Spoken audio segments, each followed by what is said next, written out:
आज हम स्टार्ट करेंगे अपनी बुक 2 का यूनिट 2 हमें स्टार्ट करनी है। I think this is book 1 kinetic theory of gases वाली। ठीक है, तो चैप्टर का नाम है kinetic theory of gases. Kinetic theory of gases वैसे देखा जाए तो आप इनिशियली 11th क्लास में भी डिस्कस कर चुके हो कि काइनेटिक थ्योरी ऑफ गैसेस का मतलब क्या है, कि आपको इस पूरे चैप्टर में गैसेस के मॉलिक्यूलर मोशन के बिहेवियर के बारे में स्टडी करना है। ठीक है, तो सबसे पहले काइनेटिक थ्योरी ऑफ गैसेस को डिस्कस करने के लिए आपको कुछ बेसिक नॉलेज होनी चाहिए about the gases and their behaviour. तो उसके लिए हम सबसे पहले क्या कह रहे हैं, the kind of motion of molecule is explain on the basis of kinetic theory of matter. मतलब जब भी आपको मोशन ऑफ मॉलिक्यूल, किसी भी गैस के मॉलिक्यूल्स की मोशन के बारे में अगर आपको डिस्कस करना है, तो आप जो टॉपिक रिलेट करोगे इस स्टडी से, that is known as kinetic theory of matters. ठीक है, according to this theory all substance consist of a large number of very small particle. हम ये मानकर चलेंगे कि हम जिस भी थ्योरी को एक्सप्लेन कर रहे हैं on the behalf of kinetic theory of gases, हम मानकर चलेंगे कि वो जो गैस है वो बहुत सारे छोटे छोटे पार्टिकल से मिलकर बना है। And molecule of substance are in state of rapid motion and their velocity increases with increase of temperature. साथ में हम ये मानकर चलेंगे कि ये जो छोटे छोटे पार्टिकल से मिलकर आपकी गैस बनी है, इसमें हर एक पार्टिकल एक रैंडम वेलोसिटी के साथ हर वक्त मोशन में है।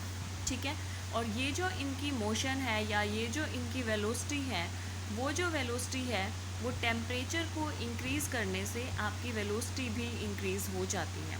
ठीक है, सेकेंडली आप क्या एज्यूम करके चलोगे, आप ये मान कर चलोगे कि molecules exert some force of attraction between them. हर एक पार्टिकल एक दूसरे पार्टिकल पर कुछ ना कुछ फोर्स ऑफ अट्रैक्शन एक्सर्ट कर रहा है। And rapidly the force of attraction decreases rapidly with increase of distance between them। Obvious है, एक छोटे से कंटेनर में आप 50 पार्टिकल डालो और एक बहुत बड़े कंटेनर में आप वही 50 पार्टिकल डालो। ठीक है, ये 50 पार्टिकल क्योंकि एक दूसरे से बहुत कम डिस्टेंस पे है, तो यहाँ फोर्स ऑफ अट्रैक्शन ज़्यादा होगा एज़ कम्पेयर टू यही 50 पार्टिकल आपने बहुत बड़े स्पेस में डाले हैं, तो इनके बीच में क्योंकि इनका आपस में स्पेस बढ़ गया है, तो फोर्स ऑफ अट्रैक्शन भी इनका कम हो जाएगा। ठीक है, नेक्स्ट हमने कहा all the gas laws and other properties of gases can be derived on the basis of kinetic theory of matter. मतलब जितने भी हमारे गैस लॉ हैं और जितनी भी प्रॉपर्टी ऑफ गैसेस हैं, उन सब को आप काइनेटिक थ्योरी ऑफ मैटर के बिहाफ पर सॉल्व कर सकते हो। अब इस चैप्टर को डिस्कस करने से पहले हम कुछ बेसिक एजम्पशंस डिस्कस करेंगे। बेसिक एजम्पशंस में क्या है, सबसे पहले है gases consist of large number of molecule. ये मैंने आपको पहले भी बता दिया कि हम जितनी भी थ्योरी डिस्कस करेंगे on the behalf of kinetic theory of gases, तो उसमें हम ये मानकर चलेंगे कि जो गैसेस हैं वो कंसिस्ट करती हैं लार्ज नंबर ऑफ मॉलिक्यूल्स पर।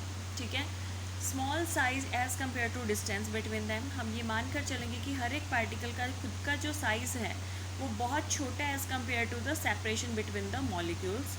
Constant state of random motion, जितने भी आपके गैस के पार्टिकल हैं वो हर वक्त एक कांस्टेंट रैंडम मोशन में रहेंगे। दे कोलाइड विद ईच अदर, एक दूसरे से हमेशा टकराते रहेंगे। And the collision will be perfectly elastic collision. ठीक है, जब भी एक पार्टिकल दूसरे पार्टिकल से टकराएगा, तो हम ये एज्यूम करके चलेंगे कि ये जो कॉलिजन हो रहे हैं ये सब कॉलिजन इलास्टिक इन नेचर है। इलास्टिक इन नेचर का मतलब उनमें किसी भी तरह की एनर्जी का लॉस नहीं हो रहा। ठीक है, and time of collision is very small as compared to time between two successive collision. और ये जब एक दूसरे के साथ कोलाइड कर रहे हैं, तो कॉलिजन का जो टाइम है वो बहुत छोटा है एज़ कम्पेयर टू इस पार्टिकल ने दूसरे पार्टिकल तक जाने में कितना टाइम लिया। फॉर एग्जांपल ऐसे कह सकते हो, यहाँ से यहाँ तक जाने में तो उसने लिए 10 सेकेंड, बट जब ये यहाँ पर इससे टकराया तो वो टकराया जस्ट फॉर 1 सेकेंड। ठीक है, नेक्स्ट है molecular collision do not affect molecular density of gas. क्योंकि पार्टिकल कांस्टेंट रैंडम मोशन में है हर वक्त और एक दूसरे से कोलाइड भी कर रहे हैं, तो ये कहना चाहता है कि इससे मॉलिक्यूल की डेंसिटी पे कोई इफ़ेक्ट नहीं पड़ता कि पार्टिकल कोई कॉलिजन कर रहा है या नहीं कर रहा।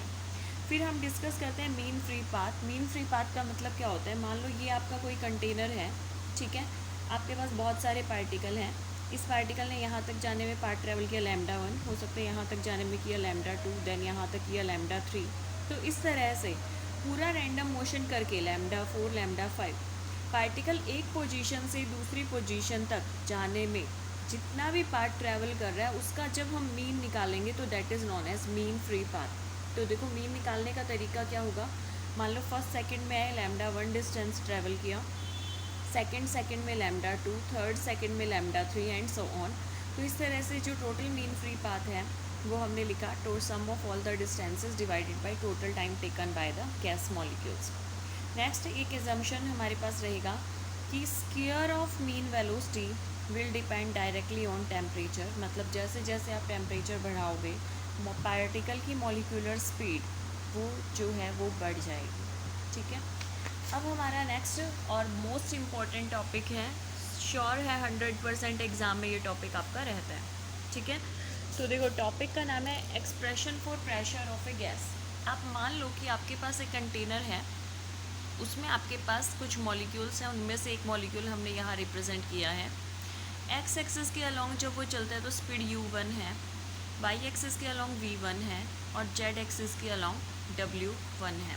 ठीक है, आपको निकालना है कि ये मॉलिक्यूल जब इस कंटेनर के अंदर ट्रैवल करेगा तो ये इसकी वॉल्स पर कितना प्रेशर एक्सर्ट करेगा। और मान लो कि इन मॉलिक्यूल्स की जो मीन स्पीड है दैट स्पीड इज़ c, तो उस मीन स्पीड को हम लिख सकते हैं c1² equal to u1² plus v1² plus w1²। ठीक है, अब हमने कहा कि मान लो कि पार्टिकल मूव कर रहा है अलॉन्ग एक्स एक्सिस, तो जब पार्टिकल एक्स एक्सिस के अलॉन्ग जाएगा और इस दीवार से टकराएगा तो पार्टिकल का खुद का मास भी और वेलोसिटी भी है, तो ये क्या करेगा, एक मोमेंटम इम्पार्ट करेगा। तो हमने ये कहा कि along X axis let molecule imparting a momentum equal to mu1। ठीक है, इधर जब गया तो उसने एक मोमेंटम इम्पार्ट किया mu1 such that change in momentum during one collision. जो चेंज इन मोमेंटम है वो कैसे निकालते हैं, initial momentum minus final momentum. पहले गया वो इधर तो मोमेंटम था mu1, माइनस करेंगे फाइनल मोमेंटम, क्योंकि डायरेक्शन वो चेंज कर रहा है इसलिए u1 बन जाएगा माइनस u1, तो फाइनल मोमेंटम माइनस mu1। तो आपका आ गया change in momentum mu1 minus of mu1 and this is 2mu1। ठीक है, अब हम मान लेते हैं कि उसने जब एक्स एक्सिस के अलॉन्ग डिस्टेंस ट्रैवल किया और वापस आया तो उसने टोटल कितना टाइम लिया, उसने एल लेंथ इस तरह से कवर की और एल लेंथ उसने वापस आते हुए कवर की, तो उसने टोटल जो लेंथ कवर की दैट लेंथ इज़ 2l और एक्स एक्सिस के अलॉन्ग उसकी स्पीड थी u1। This is equation number second. हम निकालना चाहते हैं कि उसने कितने नंबर ऑफ कॉलिजन किए पर यूनिट टाइम, तो हमने रिवर्सल ऑफ टाइम ले लिया इक्वेशन सेकंड का ऑपोजिट, ये आ गया u1/2l। ठीक है, हमारा एम था change in momentum in total number of collision in 1 second निकालना। ठीक है, तो चेंज इन मोमेंटम आपको पता है ये, और 1 सेकेंड में नंबर ऑफ कोलिजन आपको पता है ये, तो ये आपके पास आ गया total change of momentum in 1 second. ठीक है, अब आपको क्या दिख रहा है, which is in actual change in momentum per unit time. हमने कहा ना change in momentum per unit second निकालना है, तो change in momentum per unit time निकल गया हमारे पास, और एक अकॉर्डिंगली ये क्या है, फोर्स। ठीक है, तो हम ये कह सकते हैं force on the single molecule हमारे पास आ गया mu1²/L। सिमिलरली सेकंड पार्टिकल पर mu2²/L एंड सो ऑन। तो इस तरह से total force along X axis आ जाएगा F1 F2 up to Fn, m/L common along X axis u1² u2² up to un²। Similar way में आप ये बात कर रहे हो फोर्स की, हमें निकालना है प्रेशर। प्रेशर क्या होता है, फोर्स पर यूनिट एरिया। इसी इक्वेशन को अगर एरिया से डिवाइड करोगे तो ये बनेगा m/L³। तो हमने लिखा pressure along X axis m/L³ u1² u2² up to un²। Similarly Y axis के अलॉन्ग और जेड एक्सिस के अलॉन्ग। ठीक है, हमें निकालना है मीन प्रेशर। मीन प्रेशर का मतलब क्या होता है, sum of all the pressure divided by number of times 3। तो हमने इस चीज़ को सॉल्व किया और आपकी ये इक्वेशन आ गई। ठीक है, ये आपका हमने पहले ही डिफाइन कर दिया था कि u1² v1² w1² किसके इक्वल है, c1² के। इसी तरह से ये किसके इक्वल है, c2² के। ये किसके इक्वल है, cn² के। इसी इक्वेशन को n से मल्टीप्लाई किया, n से डिवाइड किया, स्मॉल m इंटू n मतलब mass of a single particle into total number of particle क्या देगा, कैपिटल M/CV। और ये आपका क्या बन रहा है, मीन ऑफ स्पीड का स्क्वायर, क्योंकि देखो आप ये है मीन ऑफ स्पीड और फिर हम उन स्पीड का स्क्वायर करें तो मीन ऑफ स्पीड का स्क्वायर सी मीन स्क्वायर। ये मास पर यूनिट वॉल्यूम क्या होता है, डेंसिटी, तो 1/3 रो सी स्क्वायर। एक बार मैं यहाँ तक का रिपीट करना चाहती हूँ। देखो हमारा अल्टीमेट एम था प्रेशर निकालना। आपको पता है प्रेशर का मतलब होता है फोर्स पर यूनिट एरिया निकालना। फोर्स का मतलब होता है rate of change of momentum per unit time निकालना। इसीलिए हमने अपना टॉपिक स्टार्ट किया था चेंज ऑफ मोमेंटम निकालने से, और फिर हमने per unit time number of collision निकाले और टोटल चेंज इन मोमेंटम को हमने डिस्कस किया। Total change in momentum per unit time का मतलब आपको फोर्स मिल गया और फोर्स को आपने प्रेशर में चेंज कर दिया एल स्क्वायर से डिवाइड करके। X axis, Y axis, Z axis तीनों का प्रेशर निकाला और उसका हमने मीन फाइंड आउट कर लिया।